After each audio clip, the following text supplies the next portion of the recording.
One of my favorite movies is called Fiddler on the Roof, and I can watch it over and over. And is the old farmer Tevye, who often quotes the Bible when he talks to God. And in one of my favorite scenes, he tells God, "The good book says, an eye for an eye and a tooth for a tooth. But if everyone followed that, we would all soon be blind and toothless." Today's gospel has advice that is not only contrary to the Old Testament standard of an eye for an eye and a tooth for a tooth, but contrary to our natural instincts. When someone strikes you on your right cheek, turn the other one as well. Should anyone press you into service for 1 mile, go for 2 miles. Love your enemies and pray for those who persecute you. And if we follow these commands, we will be perfect as our Heavenly Father is perfect. These demanding counsels actually have much in common with human wisdom. Aesop's fables, for example, teach us that revenge is self-destructive. When we set out to punish others, we end up punishing ourselves. When we hate other people, we ultimately hate ourselves. When we are unkind to others, we belittle ourselves.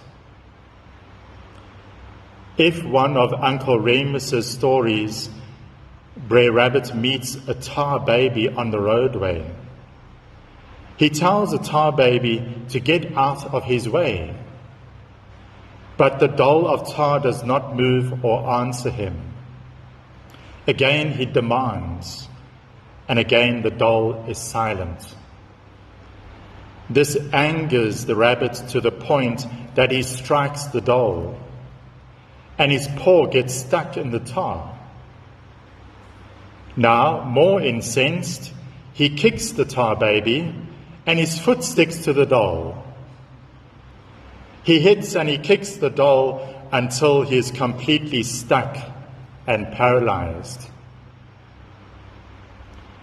The obvious moral is that our anger against others punishes ourselves, paralyzing our own lives with the chains of hatred. We often learn this the hard way when we harbor a grudge against a neighbor, a family member, or a co-worker. Few gospel verses are as familiar and as fuzzy as turning the other cheek. Some think it means that Christians are to be doormats for injustice. The example of Christ clarifies the message. When Christ was on trial before the high priest, one of the guards gave Jesus a sharp blow on the face. Jesus replied, "If I said anything wrong, produce the evidence. But if I spoke the truth, why hit me?" Christ did not turn the other cheek, he protested the injury. Why did Christ not follow his own teaching? There are 2 different verbs in the original Greek text. Christ said, "When someone strikes you on your right cheek," and the trial before the high priest, that God gave him a sharp blow on the face. The first is a slap on the cheek, the second a punch in the jaw. The first is a minor insult, the second intends physical harm.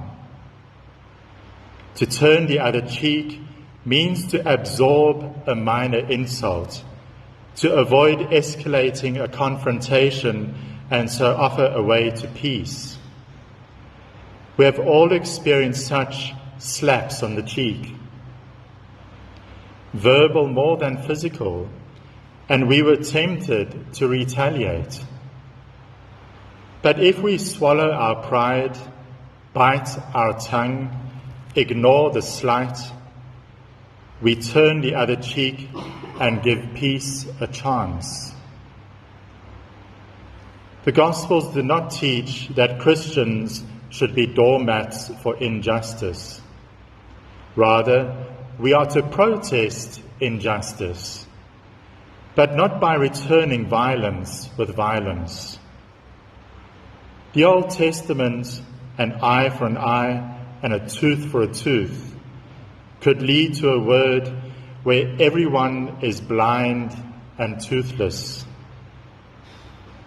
But the gospel counsel of turning the other cheek, going the extra mile, and loving one's enemy preserves both the eye and the tooth of a Christian.